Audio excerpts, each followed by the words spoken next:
My name is Damon Escalani, and I'm currently the president of the 113A School Board. First, I'd like to thank the Lemont Township Republican Organization for hosting this event. I'd also like to thank everybody who's a candidate here tonight for your dedication to the community, and would also like to thank all of you who are here just to listen to the candidates. A little bit about me. I was born in Chicago. I spent my majority of my childhood in neighboring Palos Hills. I'm a product of North Palos 117 and Stagg High School.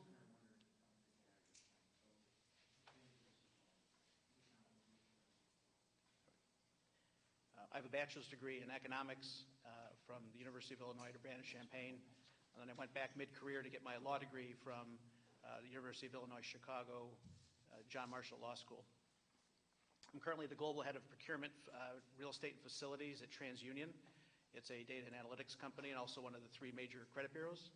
I have a team of 200 people in 5 continents. We manage about $1 billion in spend a year, as well as about 80 buildings in 30 countries, so it's a pretty broad remit. I'm married. My wife, Amy, is a nurse at Christ Hospital in the cardiac diagnostic unit. She and I met 33 years ago at Stagg High School, so we've been together for quite some time, married 24 years this September. She and I moved to Lemont about 14 years ago. We have 6 children who range in age from 12 to 22.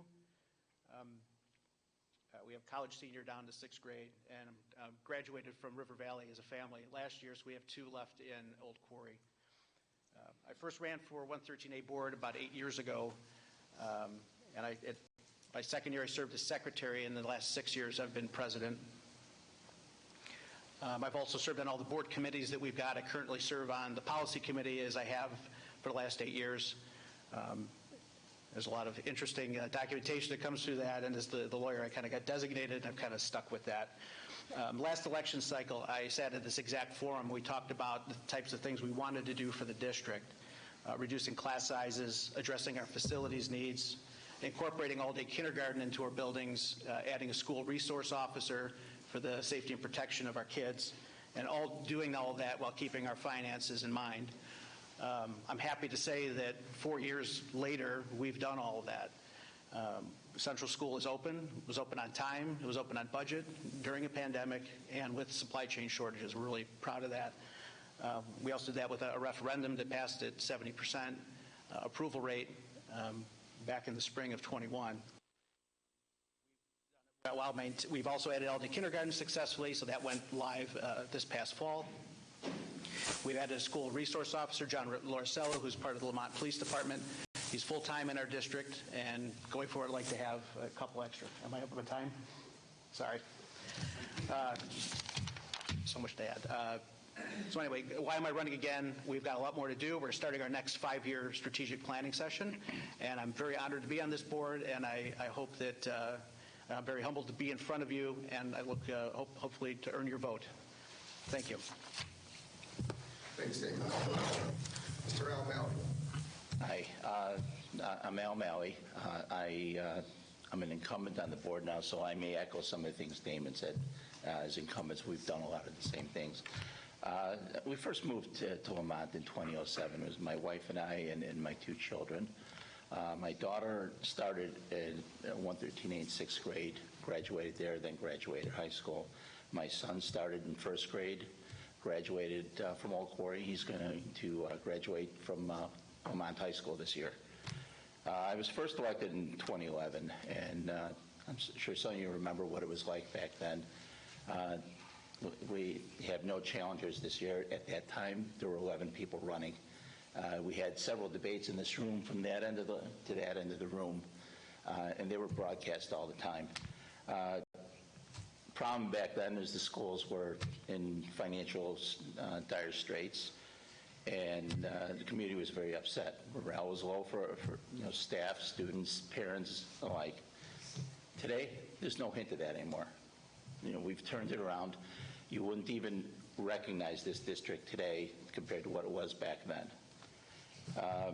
During my time on the board, I've served as a finance committee. I served initially as a parent, then as a board member, and for the last 10 years, I've been the chairman of that committee. During my tenure, I was instrumental in implementing fiscal policies that accurately reflect our true position. I've helped develop best practices to ensure that we safeguard our money and what we report is accurate. When I first joined the board, the district had already faced several bond rating downgrades and had a negative outlook. Today, it's a AA with a stable outlook, so a big turnaround from what it was back then. Our financial profile, which is issued by ISB, was the lowest score. It was a 1. And one of the indicators was actually the 5th worst in the state. So we were right at the bottom. Today, we're at the highest level, and we've had that for 9 years straight now. During my time on the board, some of the accomplishments that we've had, Old Quarry Middle School has earned the distinction of being a school to watch. As Damon mentioned, we have full-day kindergarten. We brought back band and all those programs that went with it. We brought the extracurricular activities back in-house for our students. Our sports teams are a force to be reckoned with, right down to our chess team. We continue to partner with Lemont High School and are continuously working together to articulate our curriculum so that they mesh together through grade school, middle school, high school, on to college. One of the big things is we did some facilities upgrades, and one of those big ones is Central School, which, as Damon said, came in on budget, on time. I believe the district's a lot better now than when I first joined. I pledge to continue to represent the community as I have in the past, and I hope you'll support me in that endeavor. Thank you. Thanks, Al. Joe, did I pronounce your name the right way? Pogvara. Pogvara. Thanks, Joe. Mr. Joe Pogvara. Hi, my name is Joe Pogvara. I've been a Lemont resident for 13 years now. My wife and I have 3 children. I have a daughter at River Valley, a son at Oakwood, and then a 2-year-old that will be attending St. Al's next year. Not really prepared as these guys. This is my first foray into doing this, but I love this town, I love this community, and I want to help children. So that's really why I'm decided to run. Look forward to hopefully working together with people up here and people in the town and the community, and I just really appreciate you all being here tonight, and like to continue to make Lemont a great place to live. Thank you. Thanks, Joe. Thanks. Angie Andrews. Hi, I'm Angie Andrus. I am a Lemont resident for 7 years. We've lived here. When we moved in, we fell in love with the community and the people. Over the course of that time, my son was diagnosed with multiple learning disabilities, from sensory integration disorder to dyslexia. So we've been on a journey trying to help him, and have had a great experience so far at Oakwood. We're at River Valley first. We were at Oakwood. My background is I've been in the pediatric rehab with speech therapy since for over 20 years. So it's a PT, OT, speech therapy. Right before COVID, I stepped into the position of co-ownership of my company. So we navigated the pandemic, helping our families as well as our staff survive and thrive during that difficult time. I'm passionate about kids. I always have been. Passionate about protecting their rights and their innocence, and their development. I've seen what's happened through the lockdowns and how it affected the kids professionally and personally. So I just wanted to step in and do what I could to help. Thank you. Thanks, Angie. Angie will stay right with you, and you can answer the first question. These questions will be timed 2 minutes. Thank you. Angie, anticipate, realizing that you're not an elected member of the board now, as the big challenge facing District 113A today?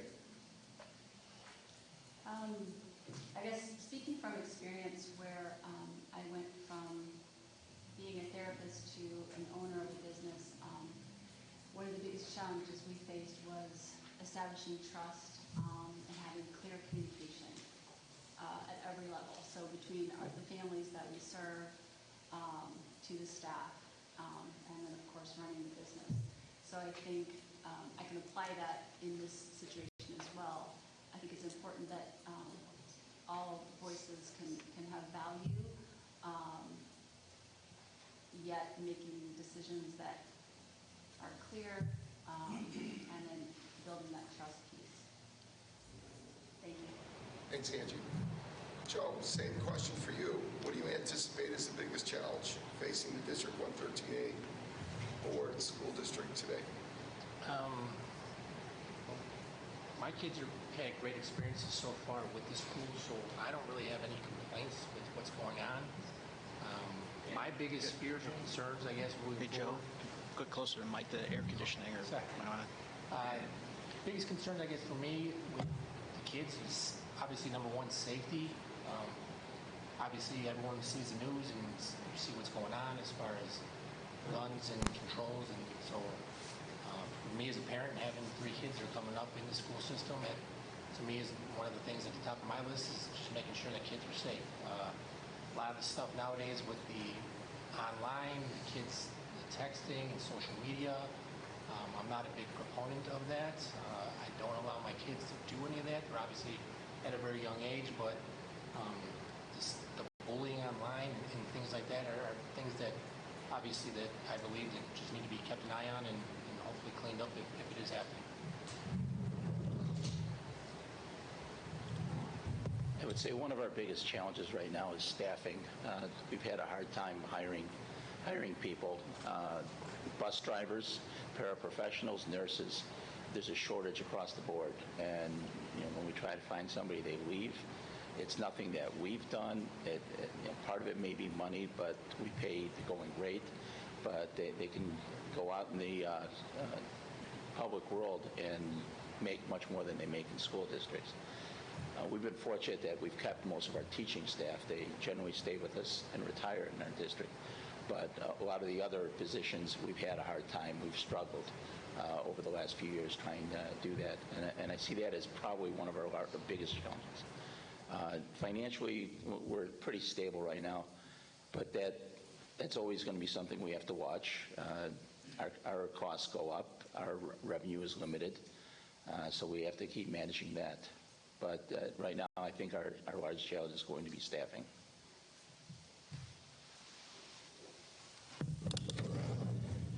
And adding to the staffing piece of it is, and part of the cause of it is the growth of the community. The community's grown quite a bit. And as you know, there's additional developments going on with a lot of housing. I think Glen Eagles is 400 units. While we've opened Central, that was just to kind of get us back to the baseline of where the average should be in a class size. So we're continuing to monitor that, and I think in addition to staffing, making sure we have places to put everybody over the time, the next 4 to 8 to 10 to 12 years is critical. So that's something we're monitoring. I think that's probably the key then, in addition to the staffing. Thanks, David. What are the top 3 priorities if, in your case, being reelected? What are your top 3 priorities? So as we're going into our 5-year strategic plan, the last one ended with Central School and all-day kindergarten and all that, so it's establishing that. I think we need to repurpose our libraries for the 21st century. We got a lot of space there. We need to make sure our special education program is completely up to date. A lot of the things through COVID and through all the financial planning that have kind of been on the side need to get brought to the forefront again. So, and then ensuring we're aligned with the high school all the way through K to 12. And we have a really good partnership with them, but so there's no gaps in between schools and from the jump from 8th grade to the high school.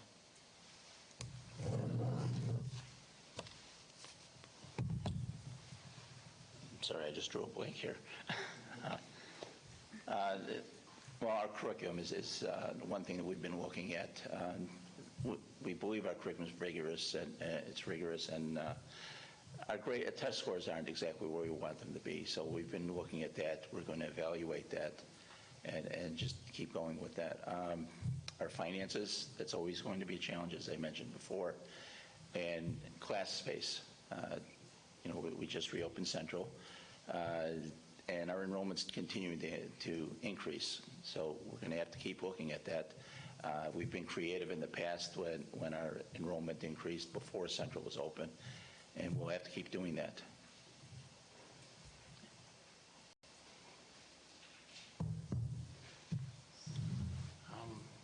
Obviously, since I'm new to this and this will be my first time running, I'm pretty green to the experience and don't really know what my priorities would be since I haven't actually been in the position, but I guess I'd like to just get in and see and get my feet wet and dig in and see where things are at and what actually is needed.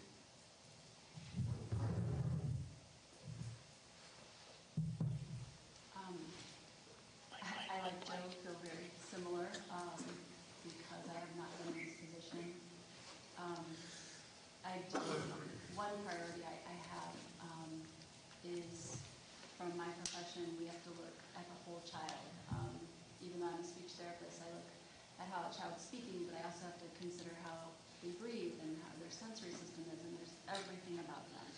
So I think as this applies to our children in school, their social emotional learning is something we definitely need to help them to develop so that they're able to manage not just reading and math and career readiness, but they need to be able to deal with some of the things that our kids have been faced with in the past years. I know, speaking professionally and personally, fear, anxiety, some of these very scary things our kids are having to deal with. So I just want them to have the support that they need so they can thrive. Thanks, Angie. Just keep it there. Okay. You'll get the next question that started off. This one should be a simple one. What motivated you to run for office? I think I touched on this a little bit in the beginning, but it was really just being aware of something's going on, the way the lockdowns happened, seeing how it impacted my child, seeing how it impacted the patients I see and their families. And so I just felt like I wanted to be a part of the decisions so I could look my son in the face and tell him I did everything I could. Thank you. Joe? Obviously, having 3 kids that are going to be coming up through the school and the grade school system, I just wanted to be a part of their day-to-day and see what they were obviously not only doing and when they come home and tell me about it, but maybe I could help them with if any issues that they had or friends of theirs or anyone else in the town and in the community that I know about. And just really looking to make a difference and to help out and do my due diligence and serve the community as a civil service. Well, last election cycle, I told everybody that was my last time running. And I had said that up until about a week before the petitions had to be turned in. I received an email that convinced me that I needed to run one more time to keep going on the path we've gone down. I'm going to use some of my time since there isn't a challenge here, but having new members on the board is something that's going to help with that. 4 of us would have been gone. That would have left a lot of new people with inexperience. So I'm glad you're running. Thank you. And that's it. I just want to keep doing what we've been doing. Well, I'm in it for the money. And the pension and everything else. I firmly believe that the school board, it needs to be in the background. The school board needs to take care of the finances and all the politics that go with this. COVID illustrated a lot of that. Get that out of the way let the kids thrive. And when we do that, the kids thrive amazingly. Our kids have done amazing things. Getting all the finances out of the way has allowed additional clubs. We've got about 90% plus in activities with one stripe or another. So if it's not athletics, it's music. Our music programs are phenomenal. We do school musicals. We have a jazz band, choir, grade school music, symphonic band, and they perform and they win. And they're in the chess team, and art contests, citizen contests. We have speakers at our meetings, and that's the best part when we do recognition there. So our job, and I think that the reason I keep doing this is to get this stuff out of the way, get all the, we got to buy an air conditioner here, and they get that out of the way, let the kids do their thing and thrive, and let the community enjoy everything that they can provide to us. Thank you. Thank you, David. Okay, well, guys, thank you very much for running again. Your case, Al, David, thank you. Angie and Joe for stepping up and serving your community from the 13A board. We will ask the Village of Lemont. We'll break my cardinal rule at the end. We can applaud everybody at the same time, right? For running. But thank you, guys. Appreciate it.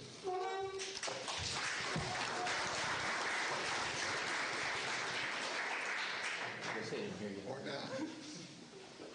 Okay, we'll have the candidates for the Village of Lemont step up.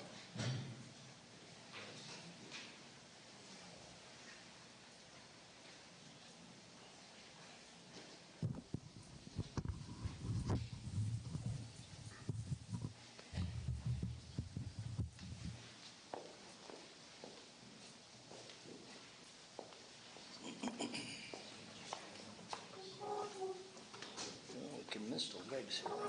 Okay.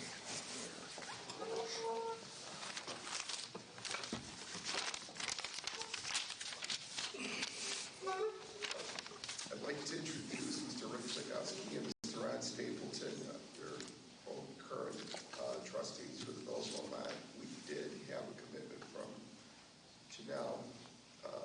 Maybe she'll still be here. I tried to contact her. I couldn't contact her. Okay. But in the, gentlemen, you saw the format for with the 113A board. Take about 2.5 minutes to introduce yourselves, and then we'll ask 3 questions. Okay? Ron, I guess you're starting. I guess. Okay. First of all, I'd like to thank Mike Shackle and the Lemont Township Republican Organization for hosting tonight. About myself, I was born and raised in Chicago. I'm a retired Chicago Typographical Union member, and I'm currently a semi-retired real estate broker. 34 years ago, my wife and I moved to Lemont, and we just fell in love with it. I quickly became involved in the downtown Lemont Main Street program. I started out as a volunteer there, then on the design committee, same design committee who designed all the walls and the limestone on downtown Stevens Street and Budnick Plaza. We did that. And then I became on the executive board, and then after a while, in 1998, I was made board president. In 1995, Mayor Kwasniewski asked me if I would become a member of the Planning and Zoning Commission, and I accepted. So for 6 years, I was on the Planning and Zoning Commission, then 2 years on the Zoning Board of Appeals. Then in 2003, Mayor Piazza asked me if I would run as trustee, and I accepted.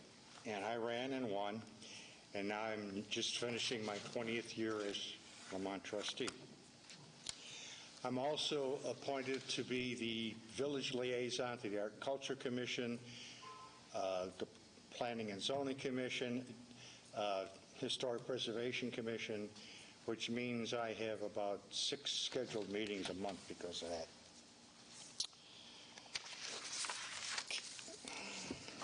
What am I for? What I have been for all these years. Greater control of growth in Lemont. To watch the appropriateness, the location, the type, quality, and construction and density of new projects in town. I'm also for preserving areas of natural beauty, trying to develop along the Ingham Canal, our quarries. We worked diligently to get a new park in. It's going to be called Athens Park at the end of Stevens Street. Work with the MWRD and the Park District, and we're going to have a park down there. Try to keep this small town feel here. I'm a life member of the Lemont Historical Society, a member of the Historic Preservation Commission, and I am also a member of the National Trust for Historic Preservation. I think what we have to do is continue our great cooperation with other taxing bodies, the township, the park district, all other taxing bodies. And another thing is I am for transparency, and we've pushed for that. We were one of the first towns to televise our meetings and have our agendas online. Back in the old days, if you wanted to get the village agenda before the meeting, you had to go to the village hall and it was posted on the wall. Now you can simply go to the online and get it. Plus you can get the whole packet, which sometimes is over a couple hundred pages of information. So I'm glad we did that. Our financials are also online. Plus, we are very fiscally conservative. We have at least a 30% reserve fund to cover our capital costs, and we've done very well with that. In fact, the village is financially in a very good position financially. We have the highest bond rating of any home rule community of our size, and I believe in promoting new and existing businesses. We've created grant programs where we spent tens of thousands of dollars on businesses, giving them grants for facades, interior work, different things. So the whole board works together. I'm just a cog in the device. You know, you got to give credit to the whole board, to all the trustees, the mayor, George Schaefer, our village administrator, Jason Berry, our community development director. These people are great, and we all work together, and that's what I've been blessed with over all these years. We're boards that work together. I see some communities where the boards are just fighting each other. You know, 3 people this way, 3 people that way, and nothing gets done. So I ask for your vote, and I hope I'll get it. Thank you. Thank you, Ron. Brett? Good evening, and Mike, thank you. Oh, Ron, give me that mic. Heard me. Hello, everyone. Thank you, Mike, and Lemont Township Committee for hosting this tonight. I'm a 4th generation Lemonter, so my history goes all back locally here to my great-grandparents. My education is local. I went to Joliet Junior College, finished up at Governor State University. I've worked in town, and since 1991, I've served for the last 5 mayors in some capacity of planning, zoning, or as a trustee. This year, I'll wrap up my 10th year as a trustee, and the feedback has been good for a change, so I decided to run again. I hope to keep things going good. It doesn't mean it's all good.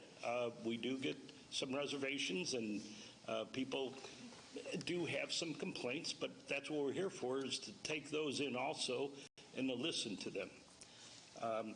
My vision goes a lot along the lines of Ron's. I don't want to repeat all of them, but I'll give you mine.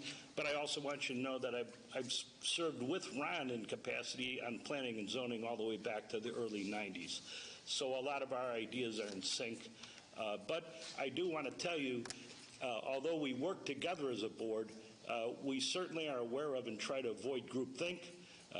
We do want some conflicting thoughts, even amongst the board. And we do get those, and we welcome those, because it doesn't get us always going in the same way. We try to look at both sides of the equation. So my vision is to do a blending of the past and bring it into the future. I was one of those guys, you've heard the story, who played baseball down in the bowl until the bells rang, which told me it was lunchtime, and waited till the bells to ring again at 6 o'clock, which told me it was dinner time, and then I went home. And if you got home too late, then your parents would say, hey, didn't you hear the bell? You'd get that. 10 p.m., the siren would go off, the curfew would come. If you didn't get in, then the officers would come by and say, hey, it's 10 o'clock, didn't you hear the siren? Get home. So I lived that life. Certain parts of that back then I didn't like, but I think overall it was good for the community. So I'd like to blend the past into the future. I'd like to optimize and coordinate our residential and commercial growth. I'd like to make sure that we're coordinated with the other agencies and the other, I hate to use the word, but for the sake of illustration, I'll use it, the other taxing bodies within town. We have 8 taxing bodies in town. A lot of times that's forgotten. And the village takes a lot of heat for things that come from other agencies, and that needs to be coordinated all the time. We need to explain, hey, these are things you need to take here for decisions. That's not something we handle. Unfortunately, that at times sounds like an excuse, but those are things. And that's the bad things. Obviously, when they bring the good things, we take all that credit. So I'm just joking. We like to plan on maintaining a high quality and a mix of residential homes and types.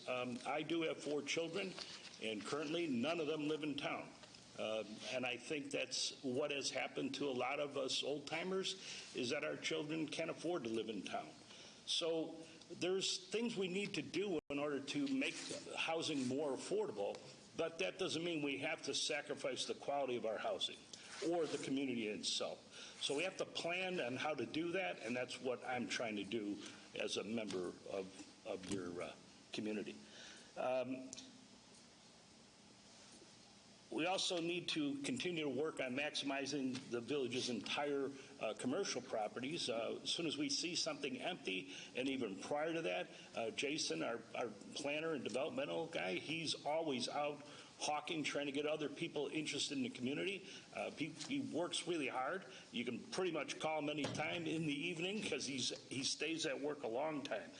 Our entire staff, as Ron said, deserve a lot of credit, including our police department and their staff. Everybody is really working hard here for you, and you're getting good value with what you have. Continue to bring vibrant activities and events to the residents of town. I think we've seen that over the course of the last few years, certainly, with all the different agencies bringing in their own. For example, the Park District with their soirees. The village has our car shows in coordination with our sponsors. We've got the parade committee coming back. We've got a lot of activities going within town. We've got the downtown business group. All these things, again, are for the people. That's what we're trying to do, is make it a fun place to live and give you a variety of things to do. Along with that, though, we always need to be looking at and maintaining our fiscal responsibility. As Ron said, we have a very good rating right now on our bonds. I think we're in our 12th year. It might even be the 13th this season on maintaining our budgetary practices. We win an award every year for that. Along with our auditors, we have them go through everything, and basically our accounting department and our finance department makes everything go really well and easy for them, which is how you win the award, because the numbers are where they're supposed to be. They don't have to do a lot of corrections. Back to myself, like I said, I have 4 children. Been married 44 years this year in December, and I've got 6 grandchildren in the last 6 years, so they're all 3 and under. I mean, the last 3 years, they're all 3 and under. 6 grandchildren, 3 and under, 4 generations. I gave you all that. So that's really it. What I'd like to say to you is I'm running because I think you as a people and village residents need a voice. And I'm here for you. Bring me your problems, and I'll try to work on those solutions. That's what I'm here for, to serve you. Thank you very much. Thanks, Rick. Why don't you keep it right there? We're going to ask you what the biggest challenges that you feel facing the village of Lemont today. That's Rick. Rick. Oh, Okay. We've got a couple of them that are always challenges for us. I'll bring one up that, I just brought about the activities in town, so one of the biggest problems we have right now is making sure that we have enough parking. We had a grant to do a study on our parking, so we were able to get that study done. It didn't cost the village anything, but we have over 1,300 parking spaces downtown. So our biggest challenge right now is just making sure that people know where they are. So we're trying to get more wayward signs out so that you know that. We're trying to post it online so people know where the parking is. And again, we're trying to make sure that we coordinate events between different groups so that we don't overtax that ability to park. People need, I just heard today, so I'll use it as an example because it doesn't involve us. City of Chicago right now, they got a big coordination problem. They got the NASCAR race coming in, and it happens to be the Taste of Chicago. Oh, well. And it's a big surprise that they're both on the same 4th of July weekend. Not very good planning. I don't want that kind of thing to happen to us, so we try to have a lot of good communication so that we don't have those types of things happen. So that's one. The other one would be to make sure that we are coordinating our housing with the other agencies again, fire, schools, library. Make sure that we have enough of the services to coordinate those with the developments that are coming into the community. And then finally, to continue our monetary management and budgeting so that we live within our means. Those are the challenges. Ron? Oh, I'm sorry. Ditto on what Rick has said, but I think another one of our problems are annexations. As you know, Palos Park has annexed some of the golf courses, although Glen Eagles realized that it wasn't in their best interest to stay in Palos Park, and they chose to de-annex, become unincorporated, and then they asked to come into Lemont. And now Pulte Homes is building a subdivision in there. Some people say, oh my gosh, it's 400 homes. Well, most of your subdivisions you have in town are 3 or 4 houses per acre. At Pulte, they're going to have 2 houses per acre. There's going to be a lot of open space, a lot of walking paths, so it's not as bad as you might think. And 400 homes back in the 90s, between, I think it was 95, 96, 97, we built 900 new homes. And this is when we had about 9,000 as far as our population. So that was a blow. We didn't have a lot of what we should have had to take care of all that, but we worked it out. So this new 400 home project is not a problem. So I think there have been a couple other properties that Palos Park had taken in, and people have chosen to de-annex some small properties. So that is a concern of mine. That's about it. Thanks, Ron. Stay right there and answer the next question. What are the top 3 priorities if reelected? What are your top 3 priorities for the next term? Continued fiscal responsibility, for sure. Controlled growth, especially with annexations. There's a lot of properties that are unincorporated that we would like to bring in, if possible, so we have control over what happens in it. And what else? There's so many. I pass. Good. 3 are good. These are 3 priorities, Mike, was that what Yeah. it was? Okay. Pretty much I gave you 3 of the biggest challenges. Obviously, we could put those into one. But I think Ron touched on a few. Managing our borders is always a problem because they are unincorporated. People are used to the open spaces there, and as we bring those areas in, we have to figure out how do we coordinate and try to keep the people who are going to be new members of the village happy while doing what is best for the overall of the village.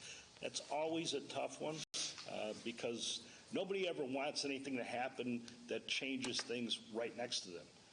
But if there's open space, something is going to happen. So we try to be friendly neighbors. And so that's my biggest priority, is trying to figure out how to manage that. It's not easy.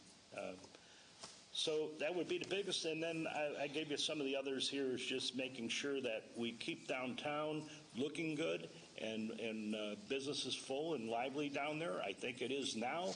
And what we don't want is, sagebrush blowing through the community. I've seen that happen before, literally. So I don't like that.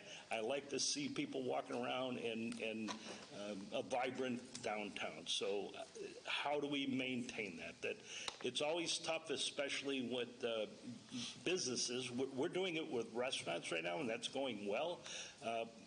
But commercial businesses are tough with all the online resources. It's hard for a small business to do it, so you got to be unique. Fortunately, the ones we have in our community, I think, are unique, and they're managing to make it, and that's what we want to help them. So we want to get the word out to make sure you shop small and you shop in Lemont. Yeah. So I guess that would be my two priorities. No worries. All right, my last question for the both of you here is, both of you old timers, is what motivated you to rev it up one more time? I'll go first. We're going to go one more time. Oh, one more time. Okay. After the last election, I figured I wouldn't run again. In fact, I threw a lot of my election materials away. And then Mayor Rogowski said, "Ron, would you please run again?" I said yes. In fact, every time I ran, whoever was mayor asked me to run. So that's basically, I'm a softie, I guess.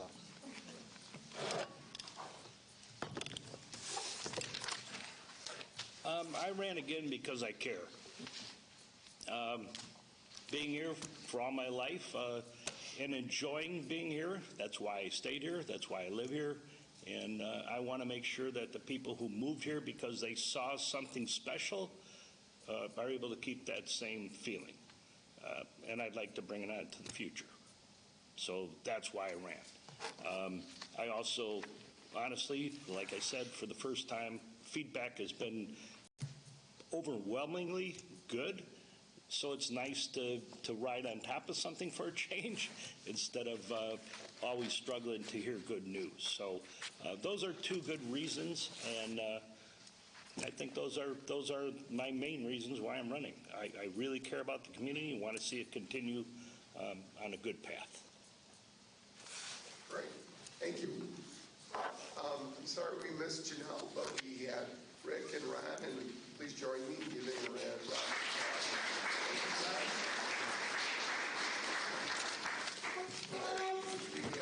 This is every board here. We have two more boards left, so we're going to do like rock, paper, scissors to see who goes first. I guess not. So what I'll do is I think we're going to have the fire district go, and we'll say District 210 for the end. So if the members of the prospective members of the fire district board want to come up, that'd be great. There's water up here if you guys need it.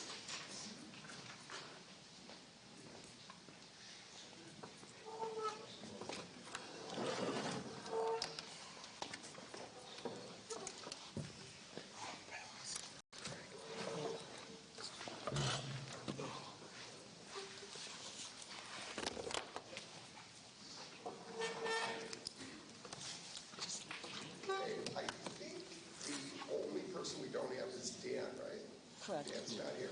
Maybe Dan has surgery today, so I join me in wishing him well. Everyone welcome today. He didn't know that he could be here with his surgery. So Dan is running for a 2-year term, and that's to fill.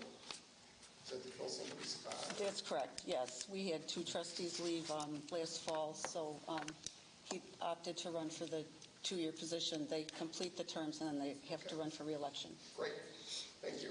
So we're joined by Mike Smolin, Vicky Cobbett, Linda Bernacchi. Did I say that right? Bernacchi. Bernacchi. And Rich Lee. Yeah. Got it. So we'll start out on Vicky's end there. And Vicky, why don't you introduce yourself? Good evening. Can you hear me now? Good evening. Thank you for inviting us tonight, Mike. Appreciate it. My name is Victoria Cobbett. I'm seeking the re-election to the position of trustee. I was raised in Lemont and graduated from Lemont Public Grade School, which is now the condominiums at the top of Stevens Street, and Lemont Township High School. I served in the Marine Corps during Vietnam and received an honorable discharge as a sergeant. I took my GI Bill and went to school. I received an associate degree in nursing from Joliet Junior College and my baccalaureate degree from Lewis University, where I received the Academic Excellence Award. I'm very proud of that. I know it was a long time ago, but it was hard work. I married a Marine and brought him back to Lemont with me. We've been married since 1971. We have 2 grown children, and I have 6 grandchildren. I was a member of the PTA, Lemont Garden Club, the Lemont United Methodist Church, and I was a Girl Scout and also a Girl Scout leader, an AYSO soccer coach. The Thundercats didn't do really well.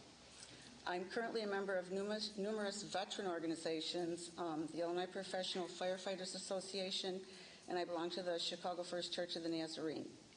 In 2000, I was asked by 2 concerned citizens for possibly running for the position of Fire District Trustee. There were multitude problems with the district at the time, and I realized my background as a licensed registered nurse and a trauma nurse specialist working in an emergency room gave me perfect credentials to understand and monitor the emergency services provided by the fire district. As a team, the newly elected board, we addressed those issues and changed the district from a struggling pass-through district to one of the most respected and desired districts to work at in the state. In fact, we're currently in the process of acquiring accreditation as a fire district, which basically means we will have proven we measure up as equals to any fire district in the state and probably the country. As a trustee, we are first and foremost fiduciaries for the taxpayers. We operate solely, primarily with your taxpayer dollars. Our most important priority, I wrote this a long time ago, back when Rick Rimbaud and Reverend Bergmark and Mike Kaspersky and I were first elected. Whenever there was anything to be written or handed out, whether it was at the newspaper or on the website, which there wasn't a website then, they'd always ask me to write it. And so I wrote this quite a few years ago, but I think it stood the test of time. Our most important priority is to ensure the fiscal stability of this district through responsible, careful financial deliberation and planning.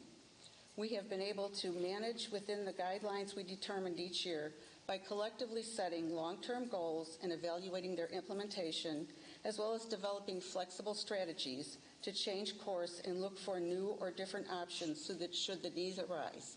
And I think we've done that over the years. Each year I attend the NIFPD conference for continuing education and to keep up with trends in the fire service and laws enacted by the state. My fellow trustees and I use this knowledge for the betterment of the district and improvement of services available. We've always worked as a team. We've always brought unique qualities to the board, and we've always worked as a team.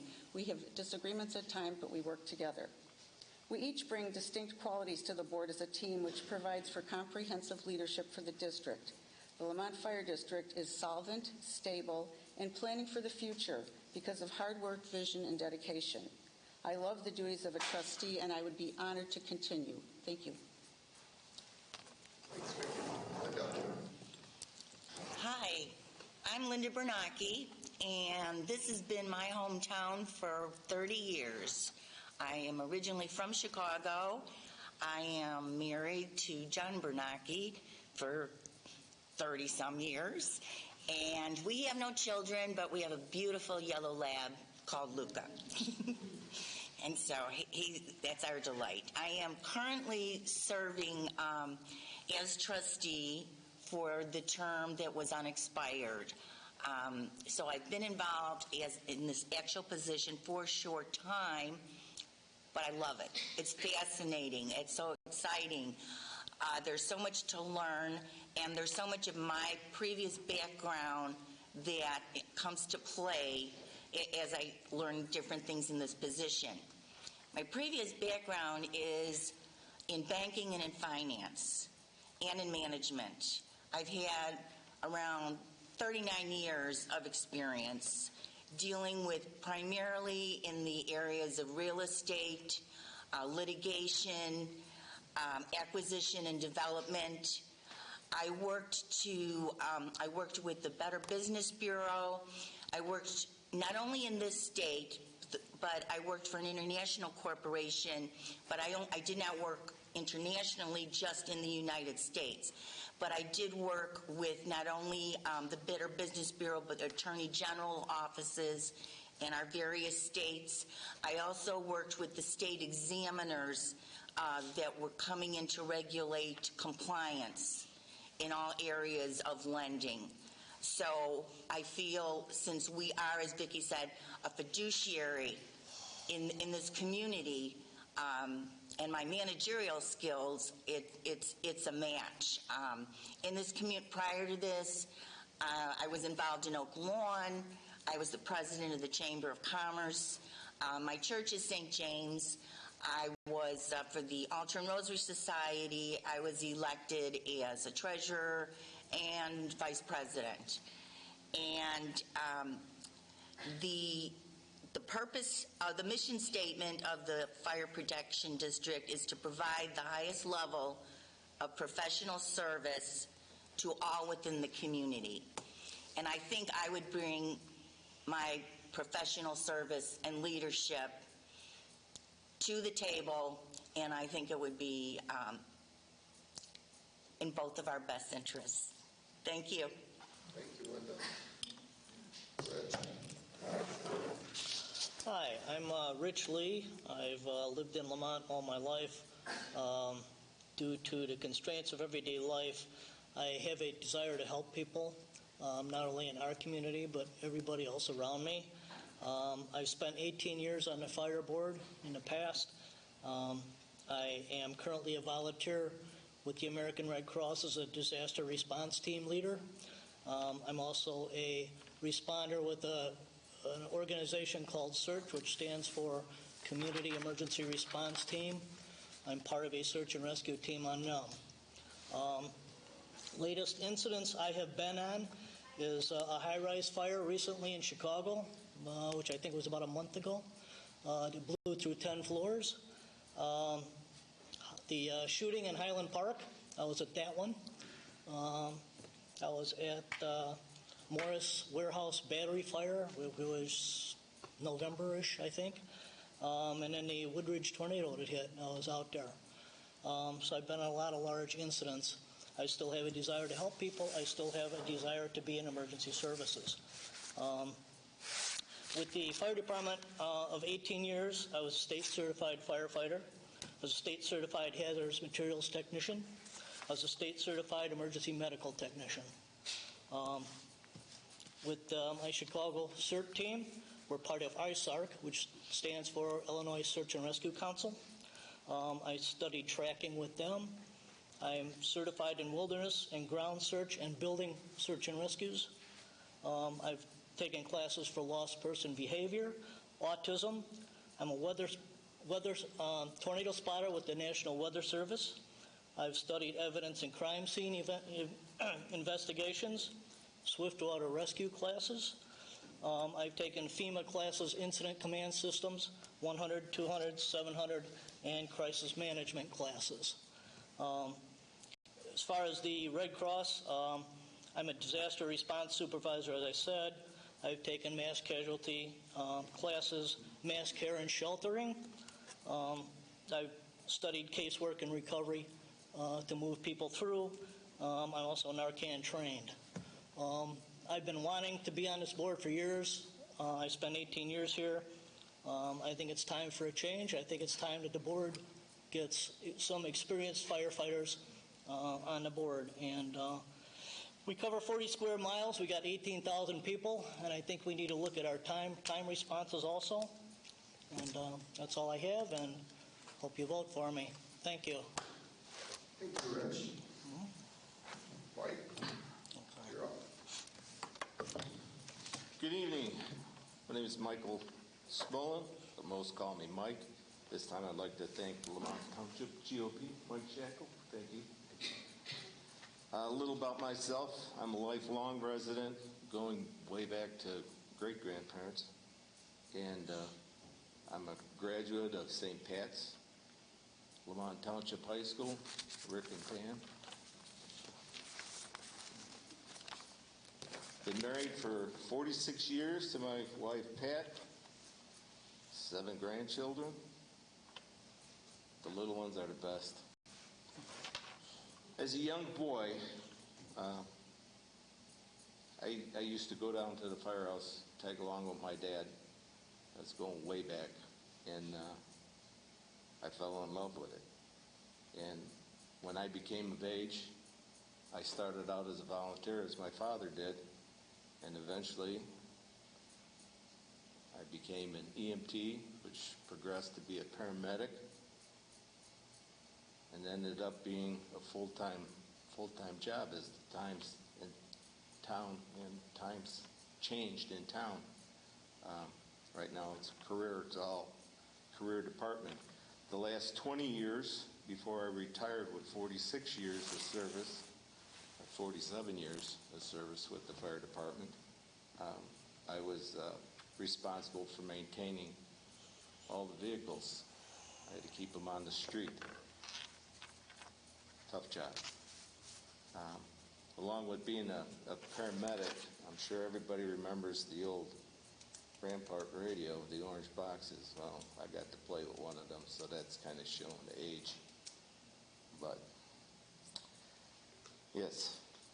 And I am a member of the Illinois Fire Apparatus Mechanics Association, where I currently serve as the president.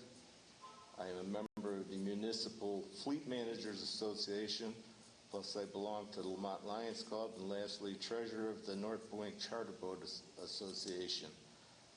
Along with my EVT, it's by invite only.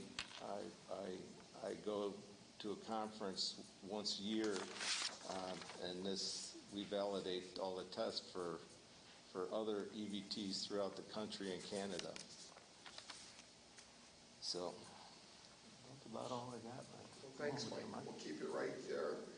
Tell the audience what you think the biggest challenge is facing the fire district today.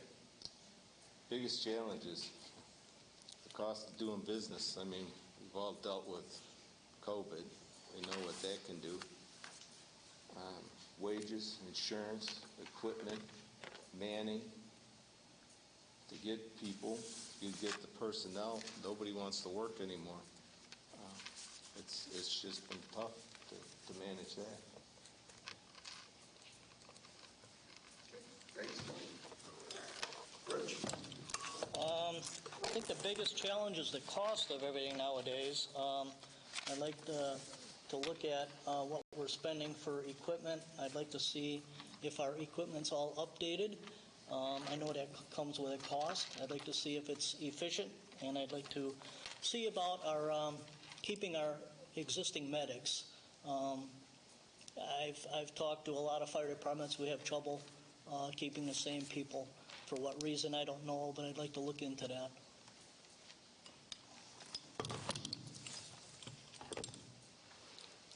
I think our biggest challenge is our increasing demand for services. As is stated earlier tonight, the town's booming. We're growing. We've got residential increases. We have business increases. Not only are we talking about population, but the world is changing. It's not like it used to be. We are so prepared, and we have to continue to be prepared in this area. We have to not just know how to fight a fire or prevent a fire. We have to know hazmat. We have to be aware of terrorist threats. We have a dive team. We have so many services that the public is not aware of. And so one of the goals I have is to bring this information to our community of what is available. And my time's up. Oh, I have 1 minute. But I'd like to, people do not know. They think, oh, well, if there's not a fire, nothing's going on. Well, there are calls constantly for various things. And another big area of what's happening in this community, the increased senior citizens in our nursing homes.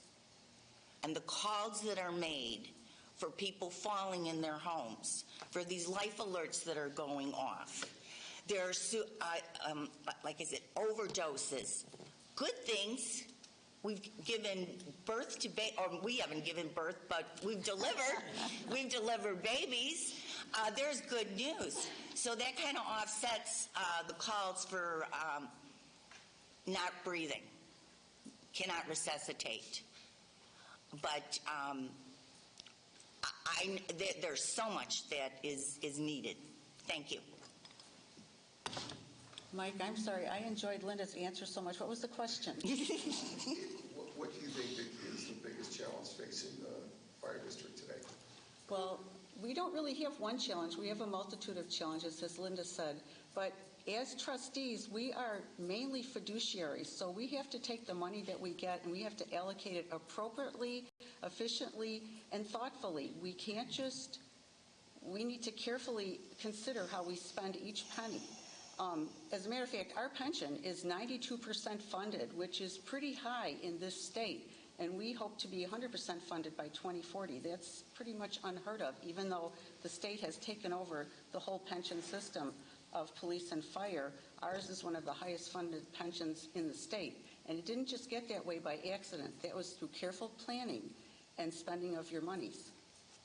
So it's a multitude. I would incorporate everyone's answer into the things that are important for the district. And Mike, you should tell them EVT stands for Emergency Vehicle Technician. I don't know if everybody knew that. Thanks. Thank you, Vicki. Keep it right there with you. What motivated you to run for office again? I'm motivated to run again because currently the trustees on the board are rather new in their position. I'm one of the original trustees from when we tried to rehabilitate the district back in 2000. 2001 is when I was elected. So I'm running for the last time because each of the trustees that are on the board, gosh, 4 of which I've appointed. I've been the board president since 2013. You get elected by your peers. So they're fairly new in their position, and I just want to stay on long enough to help them get really comfortable with what they're doing. There's a lot of different information to learn being a trustee on a fire board. And as I said previously, we each bring unique qualities to the board, which is what makes us such an effective board. I also, in case you haven't noticed, I believe in serving. I serve my country. I've served my community. And so I guess I just enjoy giving back to this wonderful country that we live in any way that I can. Thanks, Vicki. Vicki motivated me, for starters. She approached me with to consider the position, and the more I got involved with it, it's something I really enjoy.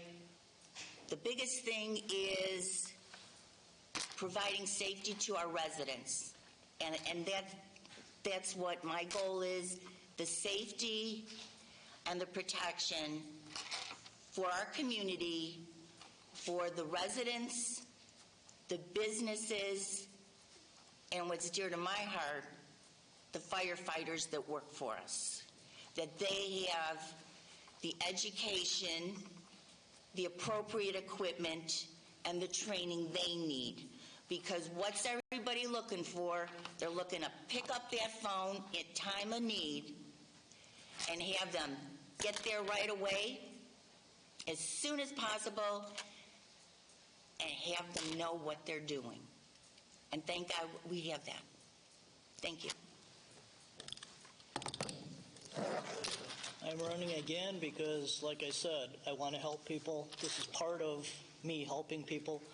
I was born and raised here.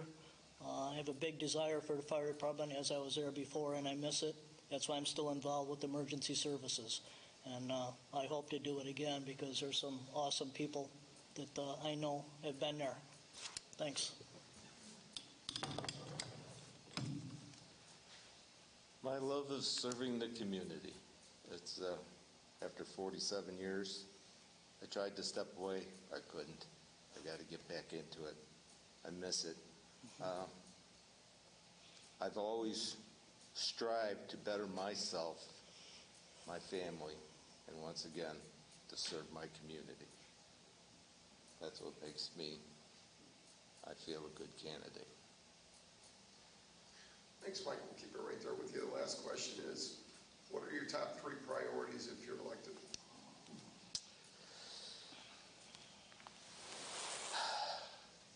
Transparency. To be transparent amongst all the taxpayers. To answer to the taxpayers, as like Trustee Snagusky pointed out, to answer problems, I mean, to come to us with problems and to answer them the best it can. Communicate with the other taxing bodies. I think that's a big thing, to communicate.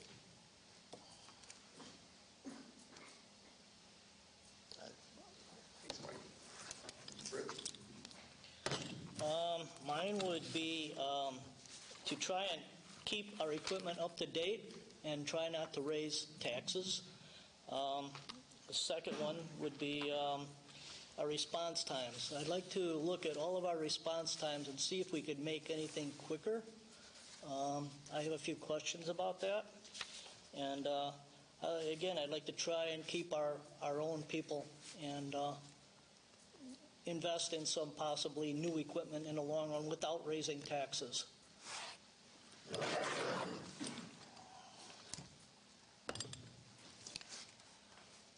We have actually today, I was at an awards luncheon where numerous fire personnel were recognized for years of service. Many of our personnel were given awards, and this was just one shift for 5 years, 10 years, 20 years, 25 years.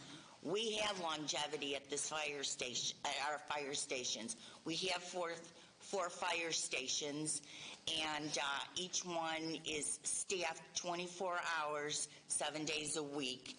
And by the way, we have our operations going with a total of only 54 firefighters.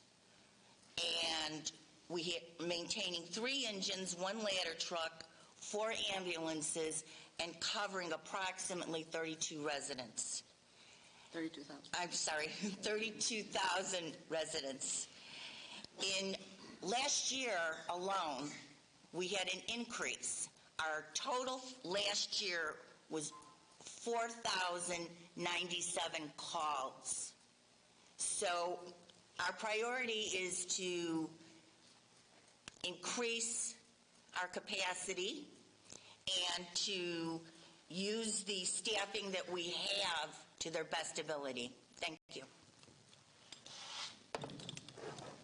We're recently in the process of becoming accredited. It's about a 3-year-long procedure, so one of my priorities is that we do complete accreditation successfully. I'd also like, part of accreditation is to reevaluate what services you provide, how you provide those services, what equipment you have, how maintained is that equipment appropriate for your district, how do you finance that equipment, how do you spend your monies from everything from salaries to the pension.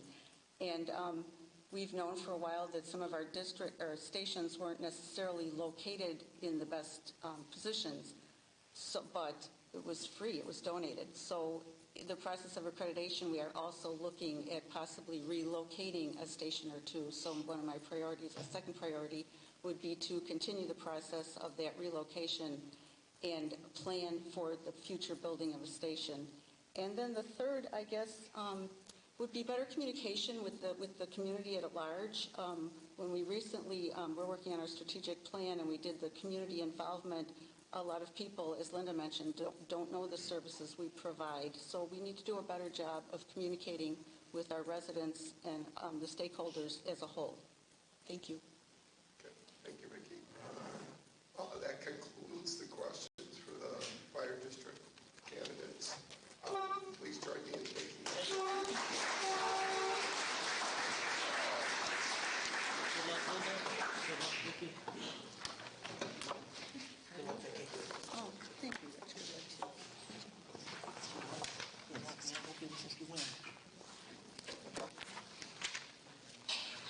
I'd like to welcome the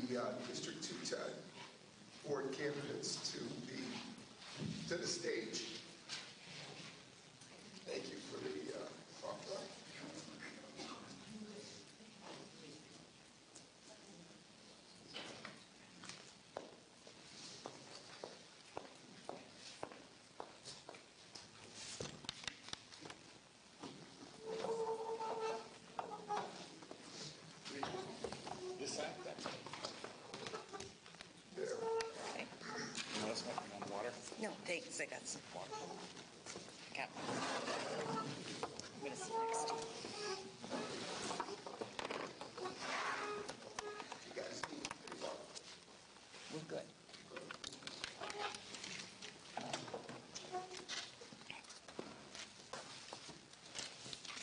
Okay, last but not least, of course, is our District 210 Board of Education candidates. I'd like to mention there's 4 other candidates running that could not be with us tonight because of other obligations. And I hope I'm not butchering your name. Lisa Puccina, Ed McManus, Jody Benson, and Gary Gray. They all had other obligations tonight, couldn't make it. So, you guys, let's start out with an introduction. I guess the microphone's down by you, Noel. Go ahead. And I meant to sit on that side. yeah. Can everybody hear me okay? Usually I talk kind of loud anyway, probably don't even need the microphone. From a historical perspective, I'm originally a farm boy from Ohio. So came out, supported tonight with my lovely wife, Amy. I have 3 children that are all in the Lemont High School system.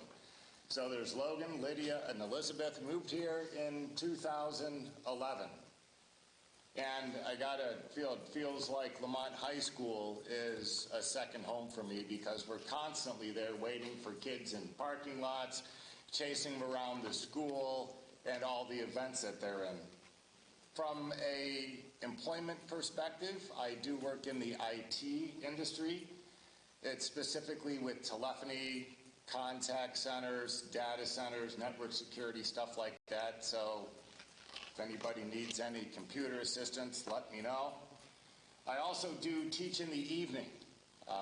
It is with some online courses, and I teach a lot of management information system classes, technology optimization type classes, things like that, e-commerce. So that's also given me a good view. I'm able to see some of the product that, at least that come into some of the schools, some of the product that comes into the colleges, and some of the struggles that some folks have with APA V7. From a community involvement perspective, I am a member, actually I'm the president of CBH. So what that is, that's just an archery club in Bolingbrook. You guys probably don't know what that one is, but my kids are all accomplished archers there. Logan, my eldest son, took 2nd place in the state a few weeks ago. My eldest daughter took 1st, and my other daughter, Elizabeth, she fell off the podium, but she had to go up a class this year, so it was tough for her.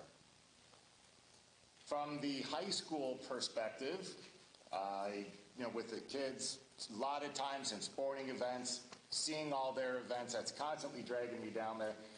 I also work a lot with Channel 6, so it is great seeing me being on the other side of these cameras today.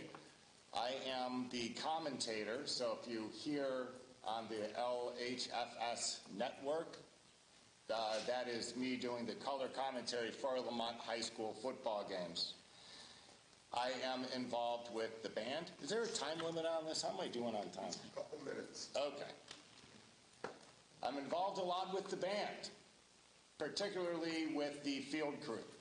And what we do is we build all those props, move the kids. It's like a small-scale military operation to get them to some of these band shows half of the times. So if you'll remember those really tall, 2 years ago, those really tall clocks, so we built those. This year we had the candles. And the great thing about the candles this year is the design. My son put those together, worked on the CAD and everything from the skills that he learned at Lemont. I think that's pretty impressive to have a kid that designed all this stuff and then actually see it come to fruition. Last part is just from an educational perspective. So my undergraduate degree is from the Ohio State University. Can't believe nobody chuckled at that. Nobody has the Big Ten schools. My master's in business administration is from Northern Illinois University. Thinking that I needed more education, I went back to DePaul for a master's in computer science with distinction, and then I've just recently wrapped up my doctorate. So I went to Concordia University, Chicago, where I have a DBA, that's Doctorate Business Administration. It's in Leadership and Innovation. And my dissertation work was in successful talent retention strategies and post-merger and acquisition organizations. And that's all I've got. Thank you, Noel. I just want to note before Renee goes and talks that the only degree worth anything there was the one he got from NIU.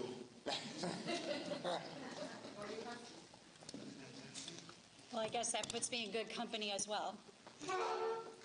Hi, everybody. Thank you for spending your evening here with us tonight. My name is Renee Kohler, and I am a current Lemont District 210 High School Board of Education member, and I'm a very proud member of our Board of Education. I have been in this role for 8 years. I first took the board seat in 2015. I also want to thank Nancy Hayes, Mike Shackle, for having this candidates night so that you can learn a little bit about us, and Channel 6, the Curtises, who are always here for us to do Channel 6 recordings, including recording the candidates night that we were all invited to, and some of us attended through the high school alt. So I first want to talk a little bit about my family. I've been married for 28 years. My husband and I have 3 sons. Two of our sons have already graduated from Lemont High School, and one is currently in the high school. I've also had 2 nephews and a niece who have graduated from Lemont High School. I truly believe that the education that all of my family members received from Lemont High School have given them the solid foundation to be not only successful now, but in the future. In my personal life, my professional life comes next. I'm an attorney. I'm an attorney, and I concentrate in labor and employment law, defending employers in certain employment law cases, mainly in litigation. I've done this for the last 32 years, and in doing this, I'm also a business owner. My law firm is in Woodridge, and I've been running a successful law firm for several years. In addition to my Juris Doctorate degree, I also graduated from Northern Illinois University with a human resources degree in business. I do believe that education has really helped me in my current board role. Prior to becoming a board member, I got acclimated with community service and really the high school in serving on the Lemont Educational Foundation. I was also the secretary there at one point in time. And I've also been a parent member of the curriculum committee. After all of that, I decided to run for the board position. During my tenure on the board, I've served as a member of the finance committee. I've also served as a member of the policy committee and then the negotiations committee. And through that, I have helped the district, participated in many very, very late nights with the teachers union in negotiating successful contracts. Being a board member is not an easy task. It's very time consuming. Sometimes it's not a popular position. However, I started this position with only one goal that I continue today, and that's to always consider what's in the best interest of not only of our students, but our community. I believe that my 8 years of experience as a board member, my experience as being a parent of Lemont students, my business and educational experience, all make me qualified for the role in which I seek re-election. Thank you, Renee. Good evening, everyone. I'm Beverly Marsick, and it is my pleasure to participate and Candidates Night this evening. Thank you to Mike and the Lemont Township Republican Organization for hosting this event and the invitation to participate. And I have to give a special thanks to the Mike and Mike team and Channel 6. Thank you for being here this evening. I am a lifelong Lemonter, third generation. My family has deep roots in the Lemont community. I have 2 children that have graduated from Lemont High School.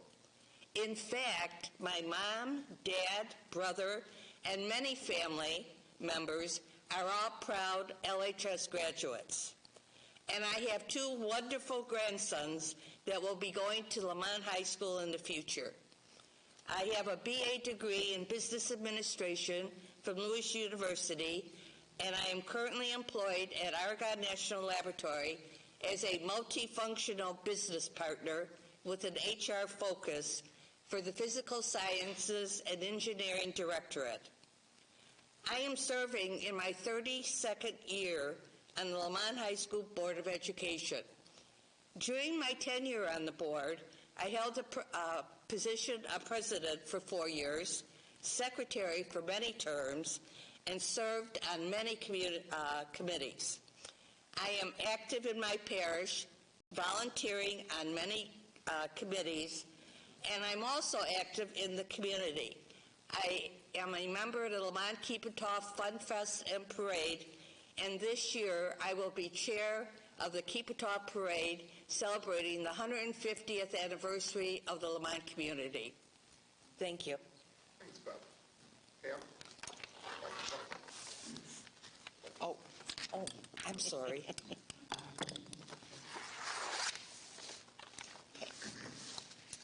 Thank you, Mike Shackle and Nancy Hayes, for putting this Candidates Night on to give the opportunity for those of you who are here and those of you who aren't but are watching, thanks to Channel 6, to learn a little bit about the candidates to make informed decisions when it comes time to vote.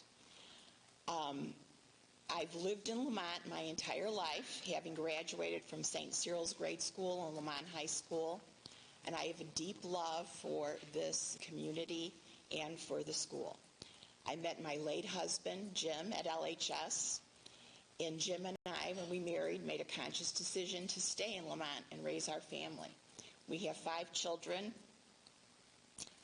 and they went through District 210. 2 of my sons are here tonight, along with a future daughter-in-law. Talk about that for some support, huh? All our children had different needs, abilities, talents, both academically and extracurricular interests. And I felt like their needs were met at Lemont High School. I'm a registered nurse with a maternal child health background, and I work part-time at a local hospital. I'm also the grandmother of 4, another one on the way in the summer, and one of my grandchildren, my oldest one, will be attending Lemont High School soon. I've been on the Board of Education since 2003 and have served as president and vice president.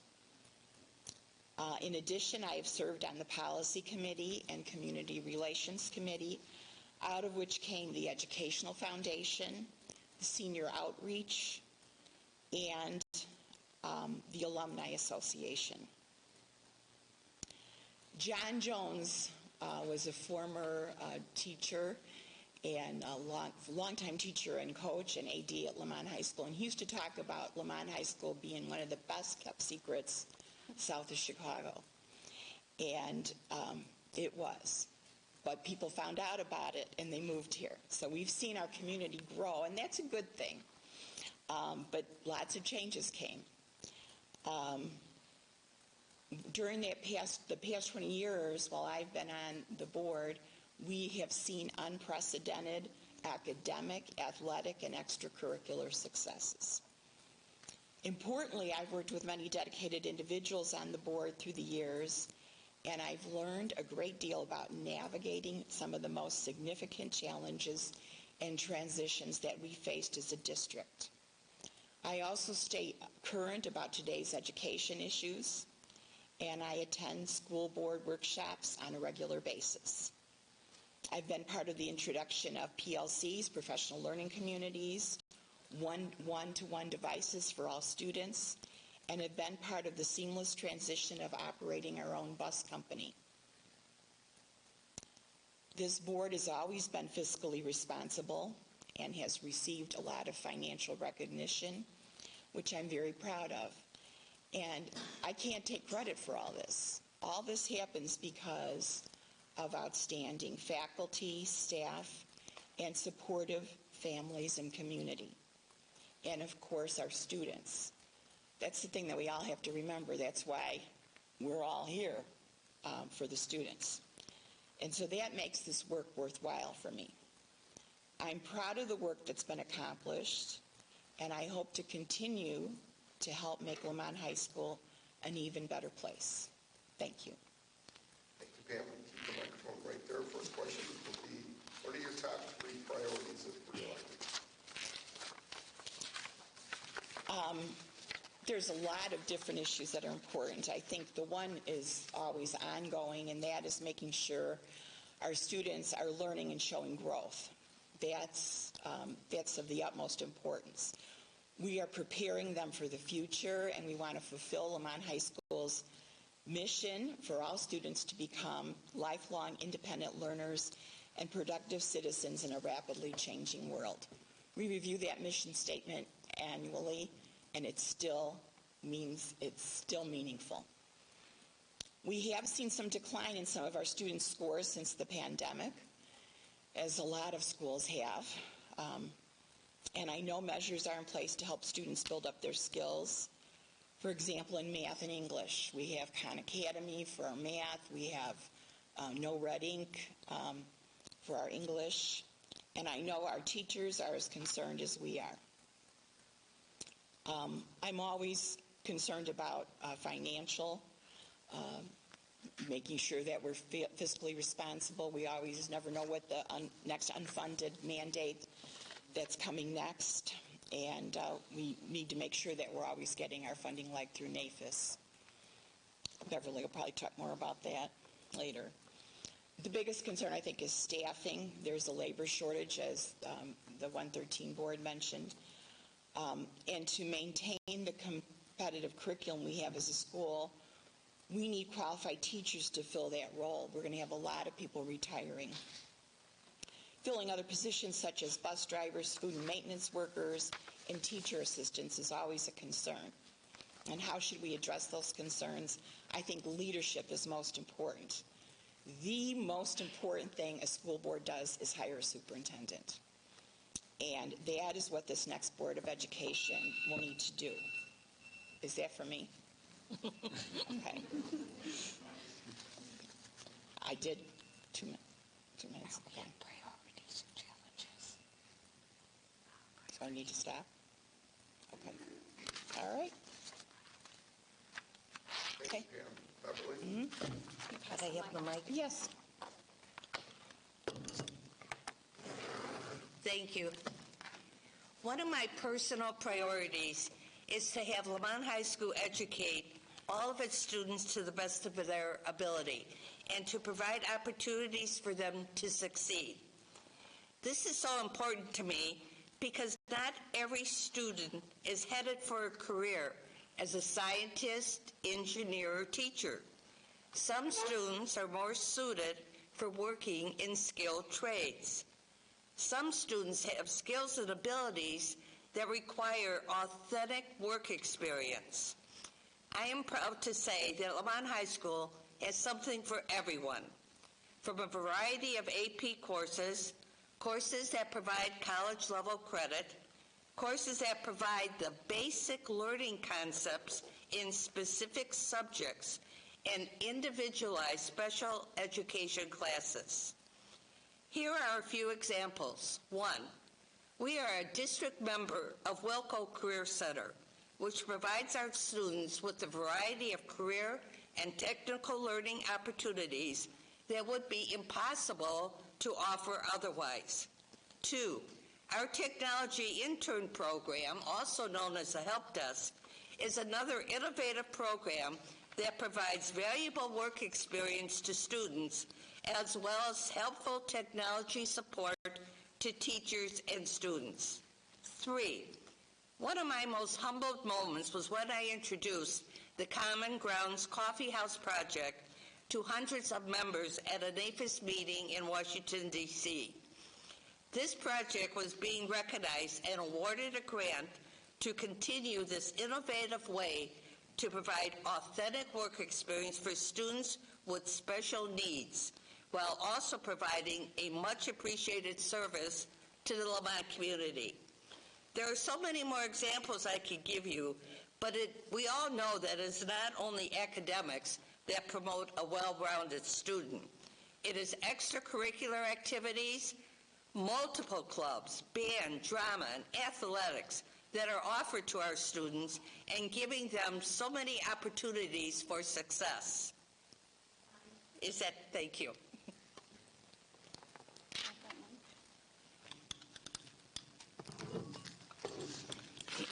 Thank you. So a lot of my priorities, I might have heard some of the questions sitting here tonight, and I know you're also going to talk about challenges. They're intertwined from my perspective.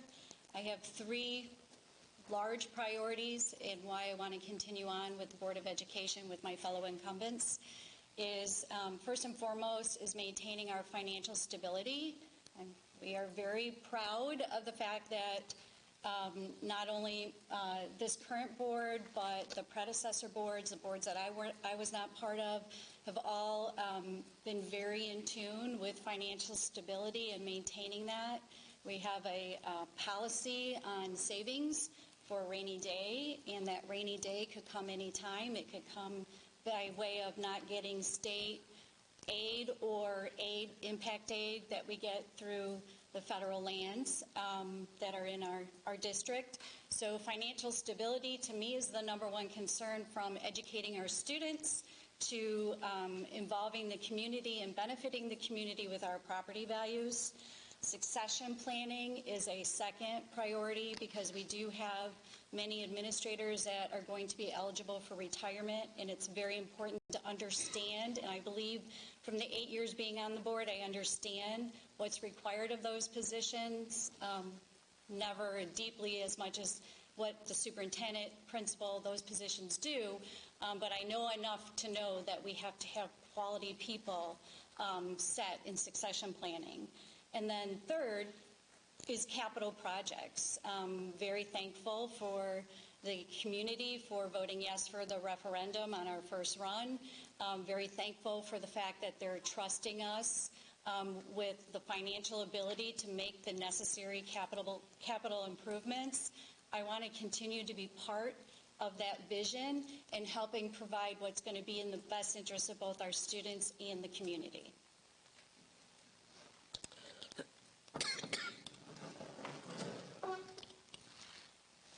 So the question is the 3 biggest challenges that we're looking at right now. Priorities. Biggest priorities. Okay. So I'm going to put the priorities into 3 buckets.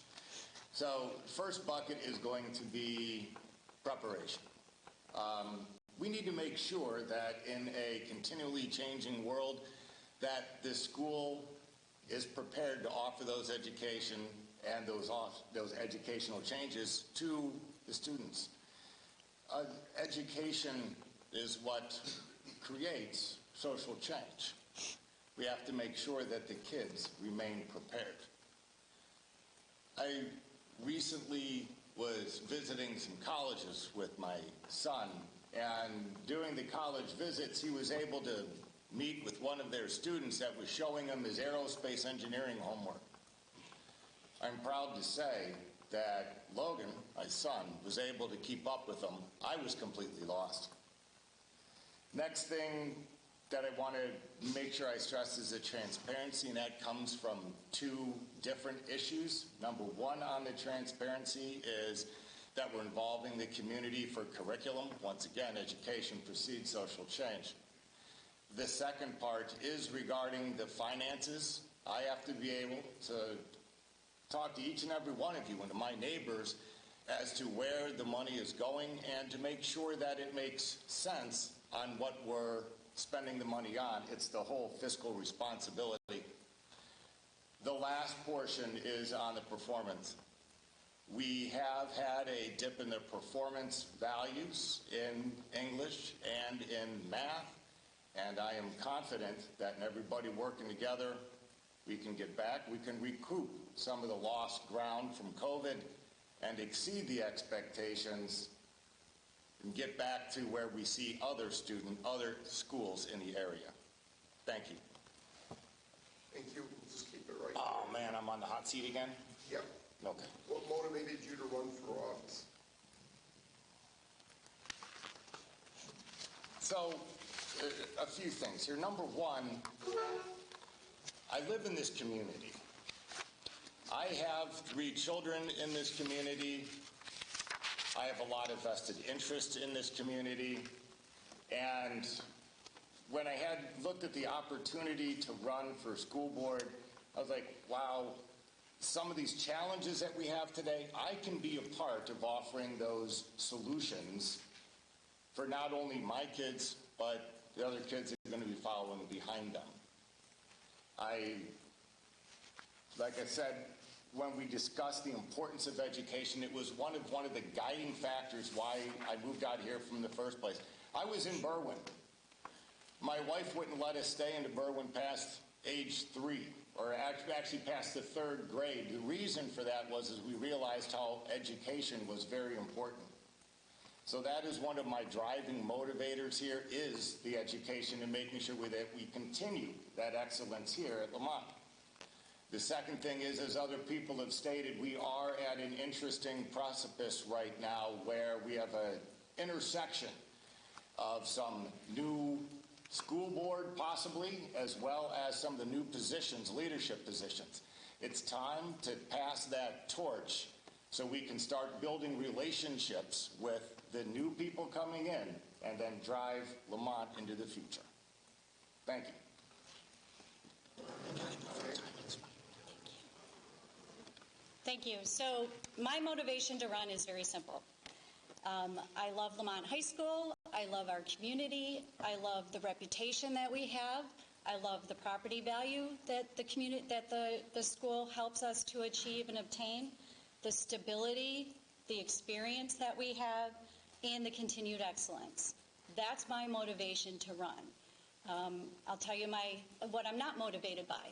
I'm not motivated by my own political agenda. I'm not motivated by any type of personal feelings that I might have. I'm not motivated by my individual students and what needs they might have. I am not motivated by anything other than to keep the excellence that we have in our school and in our community. I recognize from doing this job for 8 years in serving the community, I recognize that my agenda is not the important agenda.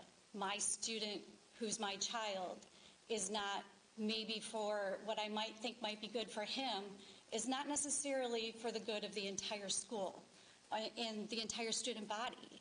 So I'm not here to make a place better for my one student.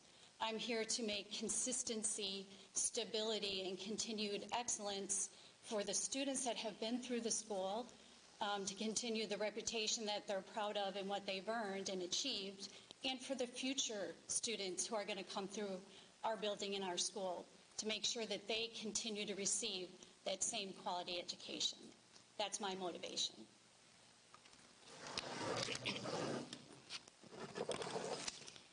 What motivates me to continue as a member of an elected school board, excuse me, is my desire to help create and foster a shared vision for academic achievement and create an expectation of high academic standards for all students.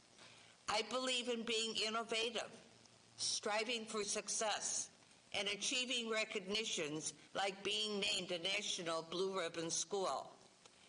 I have demonstrated the qualities of leadership, partnerships, respectfulness, and dedication to the students of Lemont High School and the Lemont community.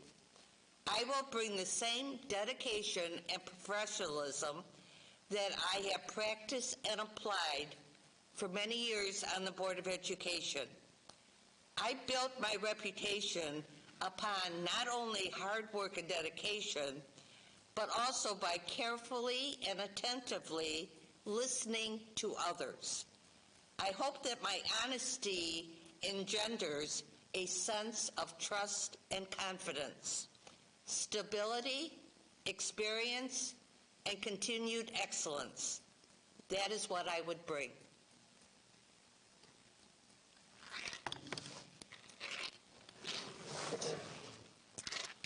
Thank you for listening to us this evening. I want to thank the community for putting their trust in me these past 20 years, for their children and all the children at Lemont High School.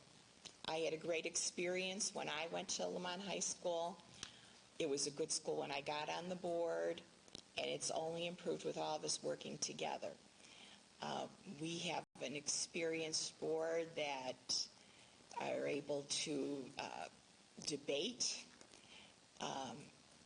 think about different issues for our community and our students, and achieve consensus.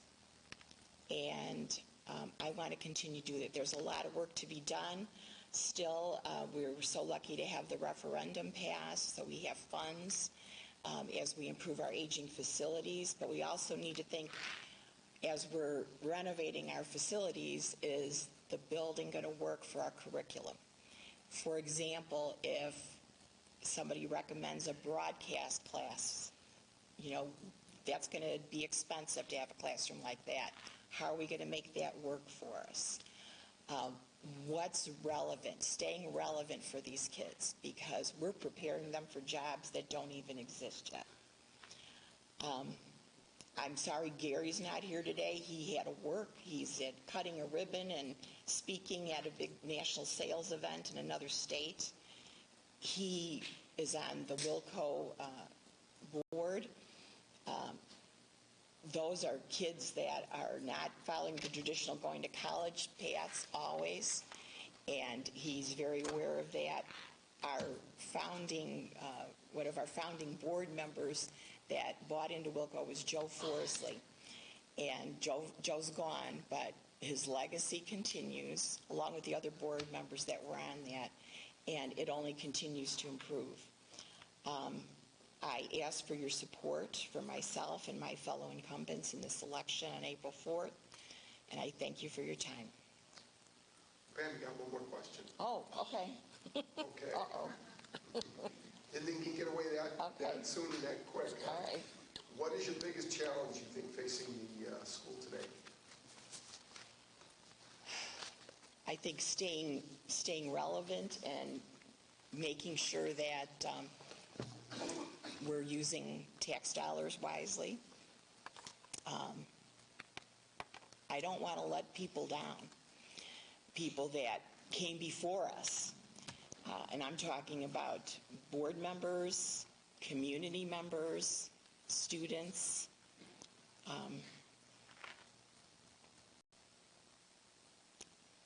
I think it's going to take, it takes people without a lot of big egos or personal issues to do that job. And I think, we're the board to do it. Thank you, Pam. Beverly? There are many pressing issues that we face daily. They range from labor shortages, aging facilities, providing a safe and secure environment for our students to learn, hiring coaches that will continue the excellence we have achieved and what our community expects, financial responsibility, leadership succession, improvements in standardized test scores, and many more. But one that I feel passionate about is ensuring the continued federal impact aid funding. As the NAFA's representative, I feel the responsibility personally.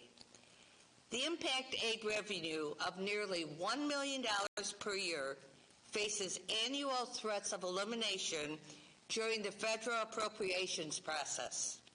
This is one of the few federal programs that is not forward funding, which means that if a program was not funded, we would have an immediate $1 million shortfall in the current fiscal year budget.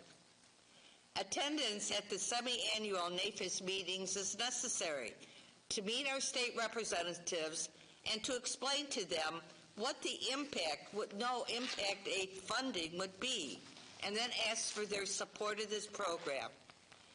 Prioritizing our pressing issues is not easy.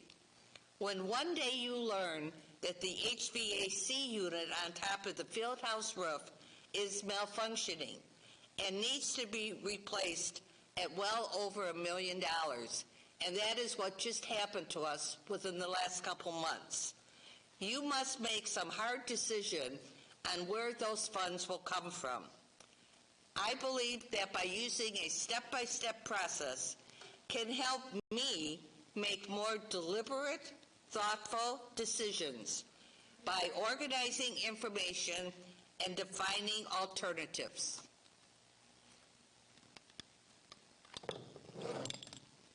Thank you, Beverly. So a lot of the challenges are also my priorities, as I said, when we were talking about priorities. But I think probably one of the biggest challenges that we're facing is labor shortage. And also, in addition to being able to hire qualified teachers, currently we're still doing a great job of hiring qualified teachers. A lot of that is because Lemont is very well known as a great place to work for teachers. Lemont is also very well known for a safe and really good learning environment. However, there are challenges still within every school district in maintaining high-level quality administrators. We have to rise to the challenge of being able to attract administrators. We're also going to have to rise to the challenge to continue to attract good teachers that want to work here. And also right down to our bus drivers and cafeteria workers. We did a great job of transitioning. In fact, a lot of people didn't know that we transitioned to bring our bus service in-house. We had a really great relationship with the Gorski family in helping to maintain the workforce. It's going to be a continued challenge to be able to meet those requirements and maintaining a good, productive workforce, but also test score improvement. We acknowledge that test scores are not where we would like them to be. They are very much so in line, if not better, than other schools within our district. So everybody knows that it's an opportunity for improvement from the pandemic. Our district, our administrators, our director of curriculum, our department heads are all taking steps and have continually taken steps to try to fill any education gaps to help with our test scores.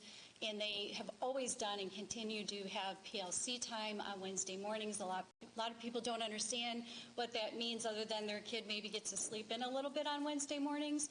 Well, our teachers are there collaborating, filling in the gaps of any kind of learning issues that they need to help so that our students can succeed. Thank you. So the biggest challenge is going to be the preparedness. The reason I state that is that goalpost is constantly moving. What these kids need in school is constantly changing. The resources that they need from a technical perspective are constantly changing. What they need from staffing, from teachers, and from the administration is always changing as well. And it is difficult. And Pam, I think you brought up the thing before. You're preparing these kids for jobs that may not even exist yet. How do you get there? Well, you make sure that the kids are educated enough to do their own research, critical thinking, making sure they can participate in healthy debate. These are core fundamental educational principles that we want to make sure that the kids have. So I realize that there are a lot of discussions going on right now with the school board and the community. I obviously am running for school board. I apologize. Some of my slate couldn't be here today to join us as well. But I am asking for your vote for me and for my slate. But more importantly, I'm asking for the partnership. No matter how this thing turns out, as a community, we need to make sure that we partner with the current school board and continue to move Lemont forward. Thank you, and have a great night. Well, thank you, guys. Before we get, I want to thank the district, specifically I want to thank the candidates for the District 210 Board of Education for their participation this evening.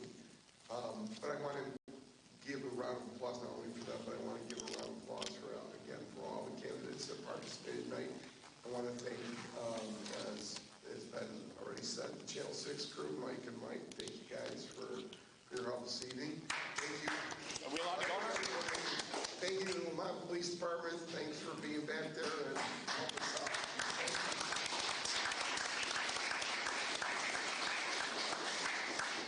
I'm sure that for at least a couple minutes, members of the different boards or the candidates of the different boards will be around here. If you want to ask them a question or two, I'm sure they'd be happy to do that. So, again, thank you tonight for your participation.